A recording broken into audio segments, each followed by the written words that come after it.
కామాక్షి వ్రతం మొదట ఎవరు చేశారు? బ్రహ్మాండ పురాణంలో శ్రీ కామాక్షిదేవి వరాహాలు ప్రస్తావన మనకు కనిపిస్తుంది. సాక్షాత్తు అగస్త్య మహాముని తన భార్య అయిన లోపాముద్రకు ఈ వ్రత మహిమను వివరించారు. పరమశివుడిని భక్తిగా కొలవడం పార్వతీదేవి ఆశ్రమంలో ఏకాంబరేశ్వరుడిని ప్రతిష్ఠించి 16 వారాల పాటు కఠినమైన దీక్షతో అమ్మవారి రూపంలోనే పూజ చేసిందని కూడా చెప్పారు. అందుకే ఈ వ్రతాన్ని కామాక్షి వ్రతమని పిలుస్తారు.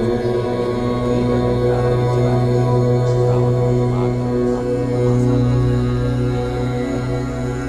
ఈ మాసాల్లో వచ్చే మొదటి శుక్రవారం రోజు ఈ వ్రతాన్ని ప్రారంభించడం అత్యంత శ్రేష్టం. అలా కుదరని పక్షంలో వేరే మాసం